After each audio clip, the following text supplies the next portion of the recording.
Start to wiggle your fingers and toes. Rotate your wrists and your ankles. Move your arms and your legs. Pull your knees in towards your body. And circle them with your arms and rock your body from side to side. Slowly return to a comfortable seated position. Congratulations, you completed the Pratama Vinyasa Karma, the first 108 asanas of this sequence. We want to thank all the Paramashivoham Level-1 participants for joining us today. And we also want to request everyone to please share your Sakshi Pramana, your personal experience about Nithyananda Yoga. Also, we want to remind everyone that you should log in using the e-citizen portal so you can receive your daily gifts and homeworks for the Paramashivoham sessions. With this, all the level 1 participants get ready for the first round of today's power manifestation. The next set of acharyas is going to take over the session from here. Thank you all for joining. Hope to see you all again tomorrow. And let us now get ready and continue the Nithyananda Yoga session with the next asana of the Dvitiya Vinyasa Krama.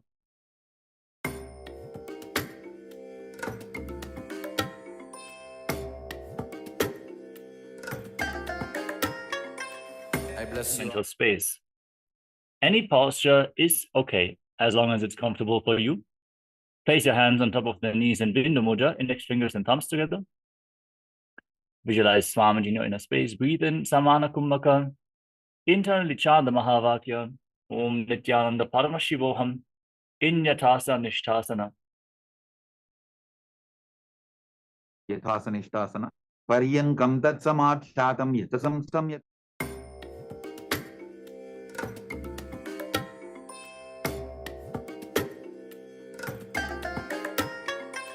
I bless you all. Let you all open all your 3 eyes and manifest the powers of Mahasada-Shiva. Om Nithyananda Paramashivoham. Om Nithyananda Paramashivoham. Om Nithyananda Paramashivoham. Om Nithyananda Paramashivoham. Om Nithyananda Paramashivoham. Om Nithyananda Paramashivoham. Om Nithyananda Paramashivoham. Om Nithyananda Paramashivoham. Om Nithyananda Paramashivoham. Om Nithyananda Paramashivoham. Om Nithyananda Paramashivoham. Om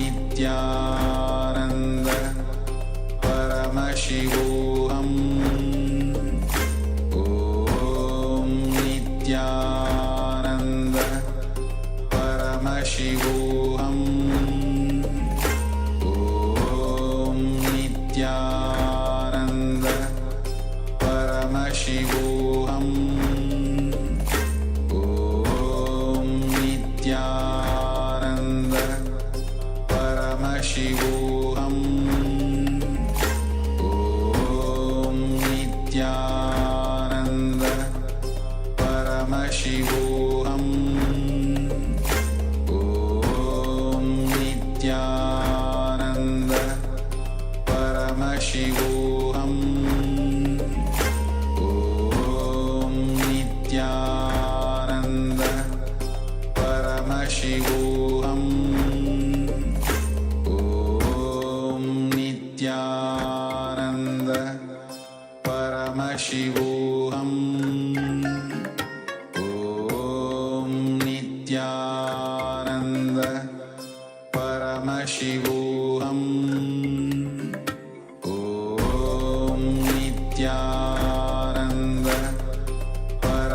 Paramashivoham Om Nithyananda Paramashivoham Om Nithyananda Paramashivoham Om Nithyananda Paramashivoham Om Nithyananda Paramashivoham Om Nithyananda Paramashivoham. Yes, Nithyanandam, welcome back. So first of all, we'll just give a few more minutes for everyone to get ready. So we'll just wait for all the participants, give just a few more moments for all the participants to come back from freshening up after this powerful 108 asana sequence of yoga. Yes. So also you can share your experience, what breakthrough you had today. In any asana did you had any breakthrough, you can share. And also throughout the day or even throughout the week, since you have been practicing yoga, Nithyananda yoga, you can start sharing your experience. So your experience matters a lot because it motivates, enriches people. So Swamiji is again, when you start enriching others' reality, when you start enriching others, cause others' reality, that is the best way to enlightenment. Also in meanwhile, we have one sharing from Paramashiva Parashakti on the experience of yoga. Would like to share that so that all of you can get inspired by this sharing from her. She says, I registered yoga at first because I like dynamic exercises. But when I was willing to start, during the first few days, I felt so tired that I wanted to sleep after just doing several postures. I actually stopped and went to sleep. But less than a week time, I could complete 108 asana sequence. I was super excited that I did it. Yes, that's great because 100 asana sequence itself is performing itself is great. So after doing yoga, I don't want to sleep anymore. I have fallen in love with yoga. When I get home after work, if I feel tired or in a bad mood or have negative energies, I will do Nithyananda yoga. And after doing yoga, it nourishes my body, increases energy, and my mood becomes much calmer. I had difficulty in focusing my mind before, but the japa part of Nithyananda yoga really helped me bringing back my awareness to the present. Wow, that's awesome. One more thing, it makes my body look good. Yes, Nithyananda yoga has so many benefits. I am very grateful. Thank you very much. The other day I happened to be free to attend the Paramashivoham yoga session at the Zoom. Then I immediately went to participate in KAILASA's power manifestation session. What surprised me was during the practice when I was scanning using the third eye, my throat chakra would directly tell me the answer. I gained a lot more confidence in doing power manifestation now. Thank you again. So what a wonderful sharing. Yes, that's great, ma'am. Thank you so much. So a lot on Nithyananda yoga, and during the power manifestation session, scanning how the throat chakra was directly able to tell you the scanning. So this is like this. If you have any experience, please share, because yoga itself, Swamiji says that he has made the essence of Nithyananda yoga is the essence of millions of yogic scripture. It's a complete compilation. What you need to do is practice, practice, and practice. It is the way the divine enters into man, not the man entering into divine. So that is why the day itself starts with Nithyananda Yoga. So I hope all of you have come back after a quick break from yoga. So in a short while we'll be starting with the power manifestation round. Yes, and I recommend everyone have a look at yourselves. Have a look at how you feel now, how you look, how you act, how you react after practicing yoga, after practicing the power manifestations, after this entire program that you've been now doing for over 10 days. So we're at the halfway mark at the moment. So have a look through and let us know. Compare now to how you were before. Is there any change? Is there anything that you see different? Anything that you see improved? Anything that is negative? There shouldn't be anything negative, but if there is, do let us know that as well. So please just have a quick comparison of yourself now compared to how you felt, what your experiences were, what your thoughts, what your beliefs were, and of course your cognitions were before this program. And please, of course, share with us in the chat box. So please take a moment now.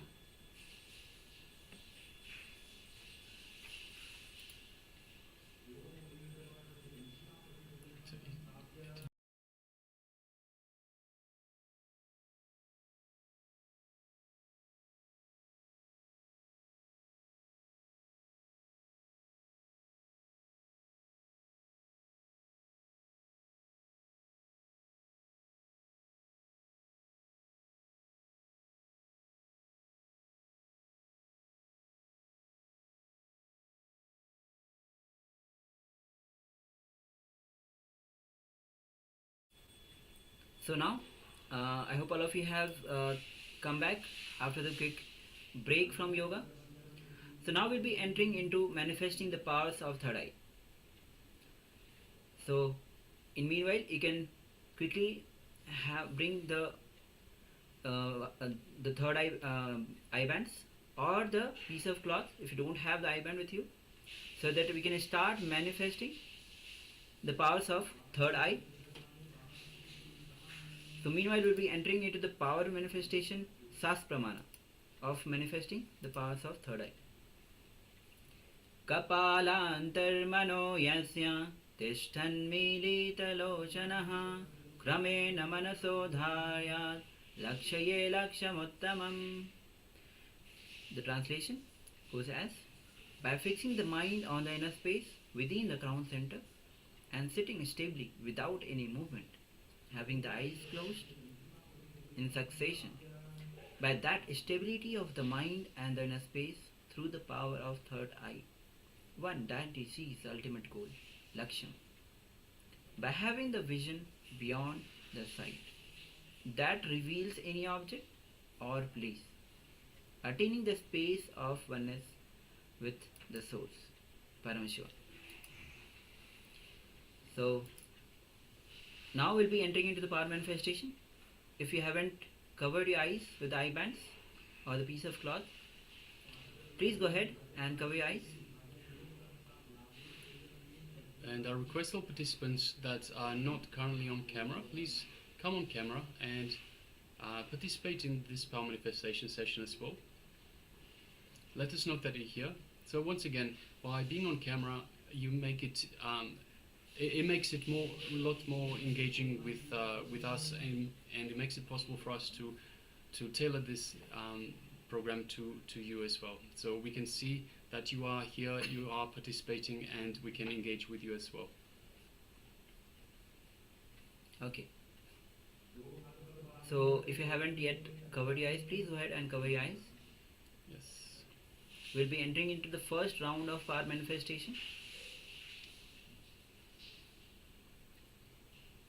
So yes, you can cover with the piece of cloth if you don't have the eye band. Just waiting on Ma Xiaowu and on Elaine, Ma Elaine, to cover their eyes. Yes, thank you, Ma. All right. So, be in the space of absolute unclutching, complete completion, oneness, to experience the state, space, powers and being of Paramashiva. Chant Mahavakya intensely. Let Paramashiva's energy flow through you and see what Paramashiva is revealing to you through your third eye. The project image is being projected on your screen.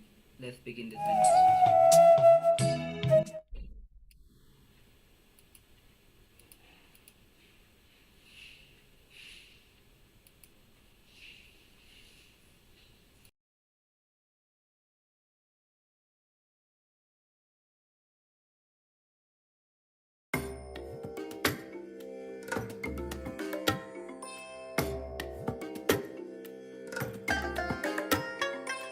I bless you all.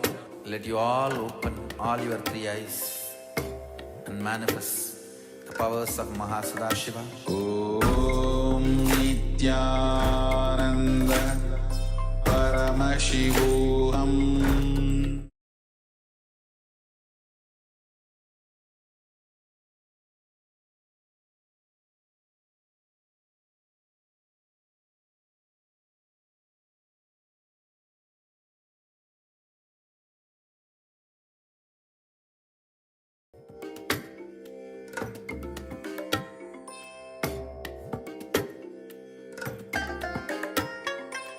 I bless you all.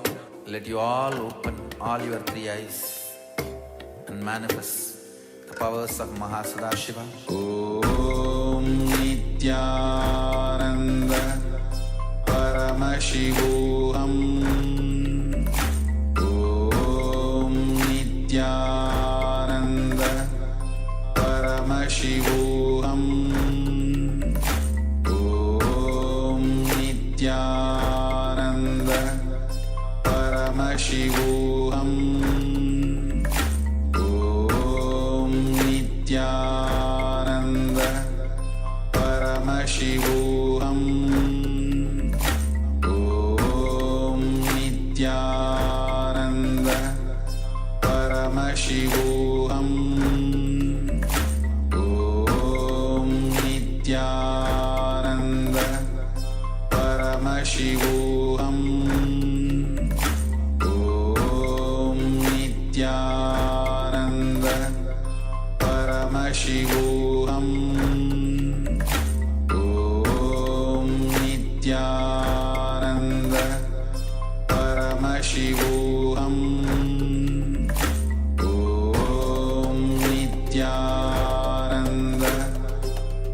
Om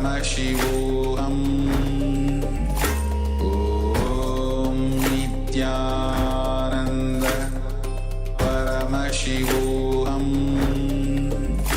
Om Nithyananda Paramashivoham. Om Nithyananda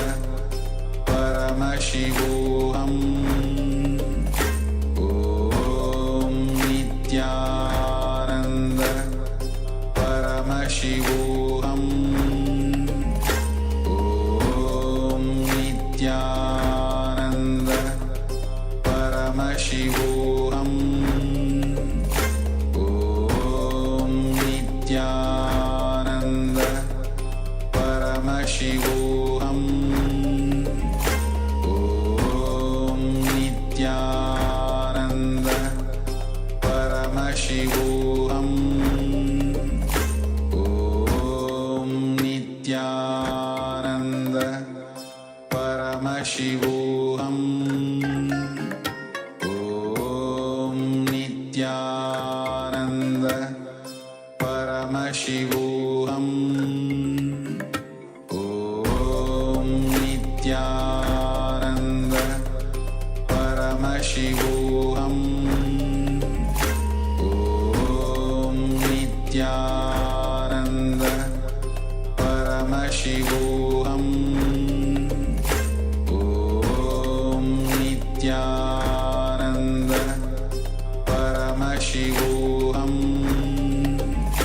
Om Nithyananda Paramashivoham Om Nithyananda Paramashivoham Om Nithyananda Paramashivoham Om Nithyananda Paramashivoham Om Nithyananda Paramashivoham Om Nithyananda Paramashivoham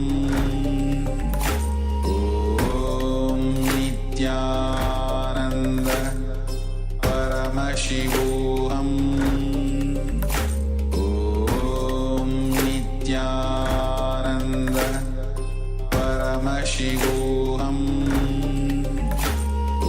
Om Nithyananda Paramashivoham Om Nithyananda Paramashivoham Om Nithyananda Paramashivoham Om Nithyananda Paramashivoham Om Nithyananda. Yes, you can relax now. You can take off your eye bands and just gently open your eyes. Let the light come back in. Alright, now let's take a moment and write down, share with us in the chat box what was being revealed to you in your third eye.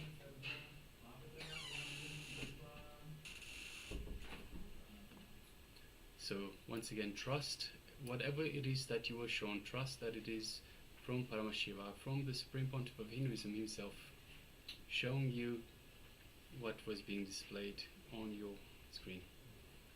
So again, do not hesitate to share.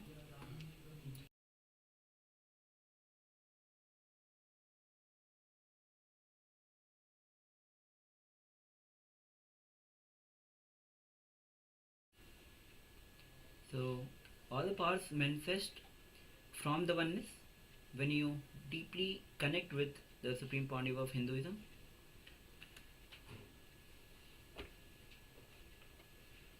When you totally relax and allow Paramashiva's energy to flow through you, powers starts manifesting through you. So we already have started receiving the revelations. Yes, Ma Lai Lai shares, I see a tree, a book and a child. Nithyananda Paramashiva Parashakti has shared forest, trees and many people. Yes, Shri Maha Sharabeshwara shares, I saw a female and something red. Ma Pinglu has shared, I see Ganesha and a crown, trees, triangle. Also she has shared about yoga, we'll we'll read afterwards. Yes, and Ma Sia Wu shares plywood. Okay, thank you for sharing, Ma.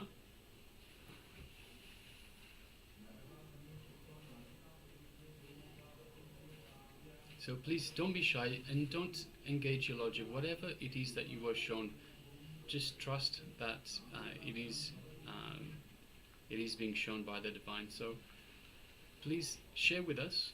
Don't engage the mind. Don't have any self-doubts. So Lin Yeating is sharing blue, yellow light, white object. Yes, thank you for sharing, Ma.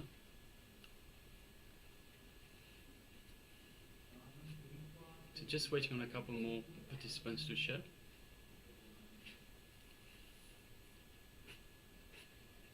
Ma Elaine.